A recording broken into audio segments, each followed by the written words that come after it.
ఓం నమ శివాయ, శ్రీమాత్రే నమః.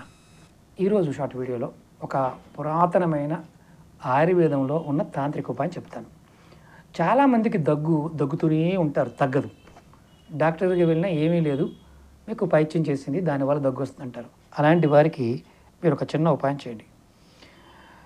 అంటే ఏ మందులు వాడినా తగ్గట్లేదు అలాంటి దగ్గుకి ఒక తెల్లని వస్త్రం తీసుకొని దాంట్లో కాకి రెట్టని తీసుకొని మలం, దాన్ని ఎక్కడ దొరుకుతుంది గురువు గారు? చెట్ల కింద దొరుకుతుంది, పెద్ద పెద్ద చెట్ల కింద, బిల్డింగ్ కింద దొరుకుతుంది. దాన్ని తీసుకొని మీరు తెల్లటి వస్త్రంలో కట్టి ఎవరైతే దగ్గుతో బాధపడుతున్నారో వారి మెడలో కట్టండి. ఖచ్చితంగా ఆ దగ్గు మాయమైపోతుంది.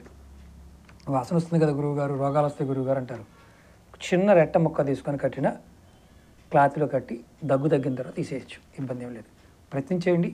ఇది ఆయుర్వేదంలో కూడా ఉంది, చెక్ చేసుకోండి. ఓం నమ శివాయ, శ్రీమాత్రే నమః.